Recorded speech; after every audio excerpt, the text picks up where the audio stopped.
Okay, well, welcome everybody to this next edition of the cast interviews. Today, I am joined by Sean Wellington and Lauren Hope, and yep, there they are. And they are a part of This Is My Brave Hampton Roads 2020. We had the best intentions to put this great show on in the spring. And then, of course, global pandemics being what they are disrupted things, and so we've deferred to the fall, and still, as much as we like, we are not able to get on stage. We're doing this version of our show as a stories from home, and we want to give you all a preview of those stories from home by talking today with Sean and Lauren, mostly Sean. So Sean, just give us some information. Tell us who you are, where you're from, what brought you to This Is My Brave. Sure. Well, first, it's good to be here with Welcome. both of you. Yes. Thank you. I'll give you a summarized version of me. I'm from New York, and I say that because it's important to me. Several years ago, yeah, no, I know. I moved to North Carolina, where I live now. Mm-hmm. And for most of my life, I was a teacher, but I did a lot of performing and other creative things. And last year, a friend of mine from New York told me about This Is My Brave. At the time, I wasn't aware of it. I wasn't looking for that thing per se. But the timing was really good because my life has been bumpy, but it was especially bumpy, and I was kind of coming through it-ish. And so I reached out. It was pretty straightforward. And I said, I'm always looking to share my story or one of my stories. I like the stage. Mm-hmm. I enjoy that world. So that's sort of how I came to be in this space with you all.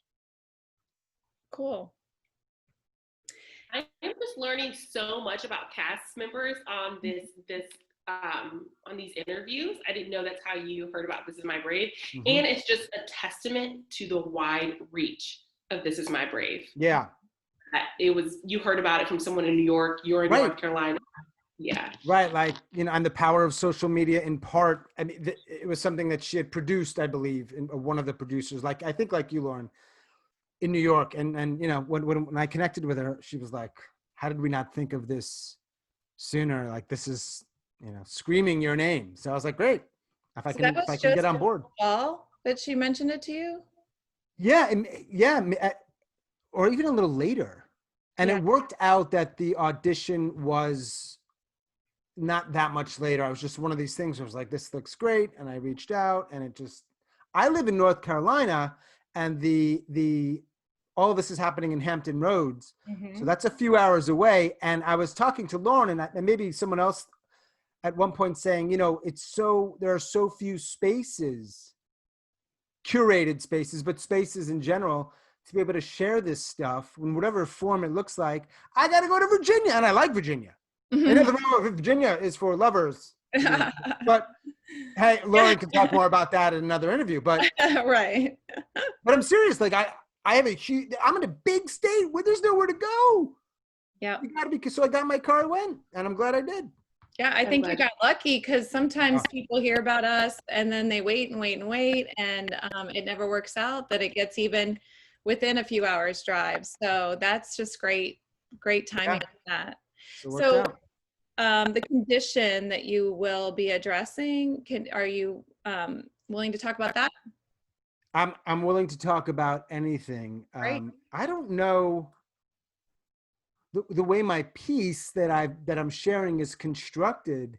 It really tackles the way in which we often engage with people in pain, mm-hmm. or dealing with any number of things, but broadly speaking, despair or distress. And some of the things, and it's a 5-minute piece, so this isn't a novel or an essay, but just sort of some stuff doesn't really help or isn't useful, and some stuff is. But the reason that I felt really strongly about that is when I first started getting sick. It's been more than 15 years, and it was never diagnosed. And to this day, it was this intermittent thing that would come and go. And the diagnosis is actually not that important. My experience of how people responded to me, mm-hmm. and the questions they would ask or the things they would say. And and the thing that was most striking, particularly over time when I saw patterns, was these were people who cared about me.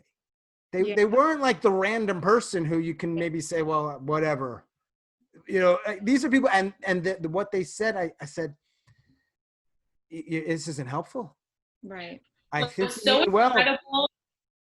What's so incredible about his piece that like blew us away is that we know that stigma and the words that people use around mental illness or anyone struggling is harmful, but it's a lot of times people just don't know. And so Sean's piece takes through that experience of the things that people are saying that they think are absolutely helpful. Right. I also want to mention that Sean is a very gifted actor. So he brings that whole experience. And so when he came, he painted this beautiful monologue of what it's like to hear those stigmatizing words said to you, and you feel it. And it's up to 1,000th degree because of your acting experience. If I can just say on you. No, well, of course I'm going to take that. Let me add one other thing though. And I think this is safe territory because we're being open. It's that I've never been diagnosed with what I've now learned is a real diagnosis. And that is something around suicidal ideation. Mm-hmm. I've had depression, anxiety, different doctors have thought different things. And in dealing with those ideations, and that looks in different ways over time and life, it just looks different sometimes. That is also a very large component of all this. You don't talk about this stuff openly with a lot of people. So there's a lot of people that might be surprised, but those that I have, and the other stuff that might not feel as sort of as high stakes, but is my day-to-day challenges. Yeah, the communication stuff is astounding. I had somebody reach out to me yesterday who I know from a writing group who said that she said her nephew is suicidal. What should I do? And I'm like, hang on. And she says, my gut is to do what I do. And I think I do it well, which is to fix. And I said, give me a call. Yeah, please don't. Just give me a call. Yeah. And we talked. And the takeaway, which by no means is a panacea, is like, you're probably, right? I don't know. It could be a little dangerous if you go down that route. So let's talk about some other stuff. And and I'm not a counselor, so I'm really wary, but this stuff works. It's straightforward and it's not hard, but apparently it's not something people can easily or are willing to do. I don't know. Help me out with that one. Well, since we're sitting right there and you're just speaking strictly personally, we're not obviously medical professionals, but in your experience, what did you want from the people around you instead of these quick things that they just tossed at you? What were you looking for? What were you hoping to get? In as much as I could put that into words, I will say, give me some time and space. My mind is working in a way where right now what you think is a normal amount of time to respond, I need twice, 3 times, 4 times that. Give me some space. Ask me a question and wait. Just wait. Yeah. It might be 5 seconds. I don't care if it's a minute. The worst thing that's going to happen is me saying, and in my case, it wouldn't, why aren't you saying anything? That's the worst. Mm-hmm. Yeah. And chances are all you're doing is saying to somebody, communicating, or to me, I'll use me, not others. I'm here. I want to hear what you have to say. And all the other things that we don't want, I don't think anybody wants. I don't think anybody wants these things that we often do. I do it. We all do it. Mm-hmm. I don't know for sure about you, Erin or Lauren, but we often do it, many of us. That's the power of your lived experience. That person obviously reached out to you because she knows that you have shared that experience and has found some proof in that. That's what This Is My Brave is all about, is sharing lived experience that gives families and people struggling hope that they can come out on the other side, which is why it was so hard when the pandemic hit and we had to cancel. And so what we've been asking all cast members is, what was that like for you when you heard that there wasn't going to be a live show and you wouldn't be able to go on the stage? You're asking me? Yeah. I'm asking you. Well, I'm a ham man, so I'm not thrilled about it. But I also, more importantly, I was enjoying the community that was being built with the Hampton Roads crew and cast. And I think, you know, there would have been audience member and other things. So yeah, it's hard. Like, we're making the best of it, but I'm not going to candy coat it. This is really hard.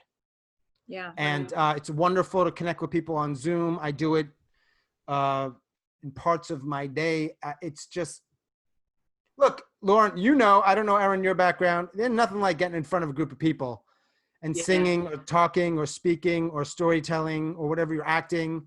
It's a unique thing. It's so unique. So, but this is good enough. It'll have to be. Well, what's good, I think, is that, you know, we could have deferred till next spring. Yeah. And let's just wait and do those shows next spring. But we know these stories that we're sitting on. We know that that you have something important to say and to share. And the world right now needs to hear these stories. So, of course, you always have a spot held for you on our stage whenever we can get there. Nice. And we want you to take advantage of that. We want to experience your story in that way. But until then, people need to know that we need fresh stories out there, and we need all the perspectives. And you bring such a great one. So thank you. Yeah. So from your piece, what do you hope people take away?